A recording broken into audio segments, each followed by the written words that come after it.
रात का गहरा सन्नाटा था, चारों तरफ अंधेरा छाया हुआ था। एक आदमी तेज कदमों के साथ रास्ते पर चलता जा रहा था, पर तभी अचानक बारिश होने लगी। उसे सामने पंचायत घर दिखा, पर वह वहां रुकना नहीं चाहता था, इसलिए वह चलता रहा। लेकिन तभी अचानक बहुत तेज बिजली कड़की। वह आदमी डर के मारे भागा और जाकर पंचायत घर के छज्जे के नीचे खड़ा हो गया। हे भगवान, मैं कहाँ फंस गया। पंचायत घर में ताला लगा हुआ था, लेकिन अंदर से किसी के बुदबुदाने की आवाज़ आ रही थी। लेकिन अंधेरे में देखना मुश्किल था। उसने मोबाइल निकाला और फ्लैश जलाई। जैसे ही रोशनी हुई तो उसके सामने एक बहुत ही खतरनाक दिखने वाली चुड़ैल प्रकट हुई।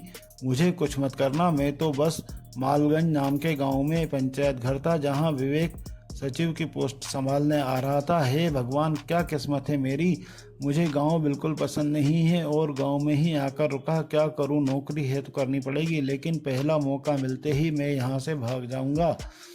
क्या रोड है, रोड में गड्ढे हैं या गड्ढे में रोड है, समझ में नहीं आ रहा है। तुम नए सचिव हो ना, मरोगे, तुम भी मरोगे, वो तुम्हें भी नहीं छोड़ेगी, वह किसी को नहीं छोड़ती है। क्या बक रहे हो, जाओ यहाँ से, भाग जाओ, अपनी जान पे आ रही है तो यहाँ से भाग जाओ। फिलहाल तू भाग जा यहाँ से, वरना मार मार के तेरा सिर फोड़ दूंगा, मैं बता रहा हूँ। नहीं सुनेगा तो मरेगा, नहीं सुनेगा तो मरेगा, सब मरेंगे, सब मरेंगे। विवेक उस पागल आदमी से पीछा छुड़ाकर पंचायत घर पहुँच गया। अरे सर, आप आ गए, आइए आइए, मैं बहुत समय से आपका इंतज़ार कर रहा था। ठीक है ठीक है, पंचायत घर का दरवाज़ा खोलो। जैसे ही दरवाज़ा खोलता है तो एक बहुत ही बुरी बदबू आती है। ये इतनी बुरी बदबू किस चीज़ की है पता नहीं सर, मेरी तो नाक में ही बस गई है। यह बदबू तो मुझे पता ही नहीं चलती है, लेकिन मुझे तो यहाँ रहना है। एक काम करना, बाजार से बहुत सारे एयर फ्रेशनर ले आना और प्रधान जी से कहो, वह आजकल बीमार रहते हैं, इसलिए पंचायत घर नहीं आ पाते हैं। विवेक को शक हो रहा था कि अभिषेक झूठ बोल रहा है। फिलहाल वो नाक बंद करके पंचायत घर के अंदर गया। उसे लग रहा था कि शायद कोई चूहा मरा पड़ा हो या कोई जानवर, लेकिन उसने कुछ नहीं देखा। यार अभिषेक, मेरी तो समझ में नहीं आ रहा है कि मैं यहाँ कैसे रहूँगा। मजबूरी का नाम नौकरी है। सर, सही कहा तुमने, अभिषेक चले गया। और विवेक मोमबत्ती की रोशनी में बैठकर कुछ सोचने लगा।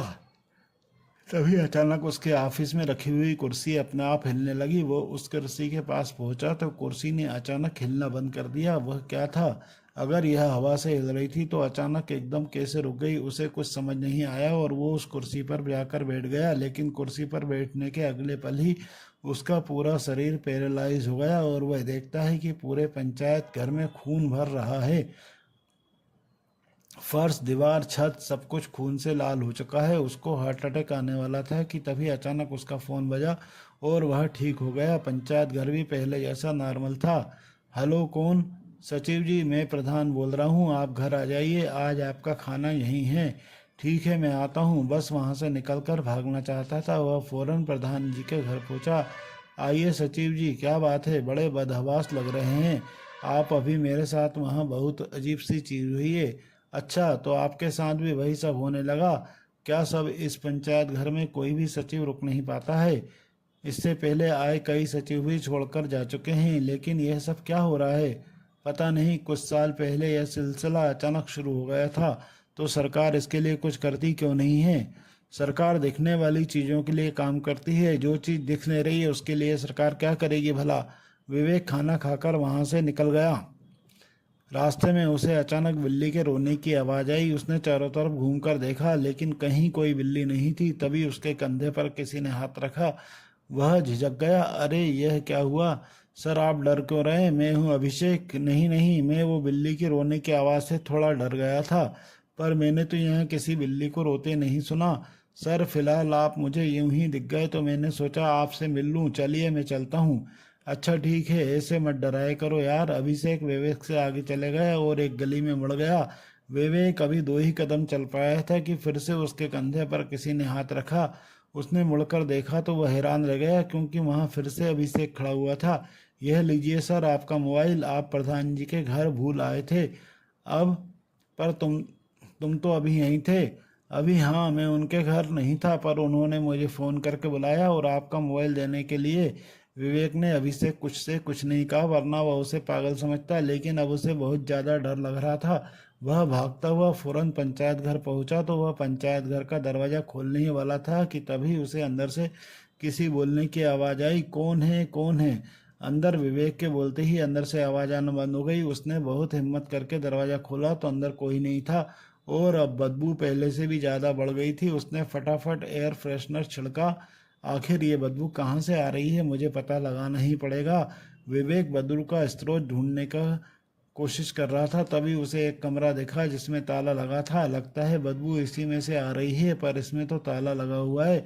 प्रधान जी को कॉल करना होगी। विवेक प्रधान को कॉल करता है, लेकिन प्रधान साफ मना कर देता है कि वह दरवाज़ा नहीं खोला जा सकता। उसकी चाबी गुम गई है। अब उसके पास कोई चारा नहीं बचा।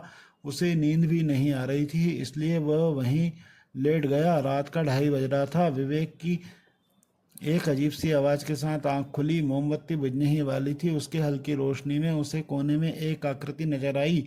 वह आकृति देखने में किसी औरत की लग रही थी, पर उस समय विवेक को अपने दिमाग पर भरोसा नहीं था। अचानक बाहर बिजली कड़की और उसकी रोशनी में उसे नजर आया कि वो एक चुड़ैल है। वो डरकर बाहर भागा। हे भगवान, ये सपना है या हकीकत है? क्या मैंने अभी एक चुड़ैल को देखा है? मैं क्या करूं? विवेक डर के मारे बाहर ही सो गया।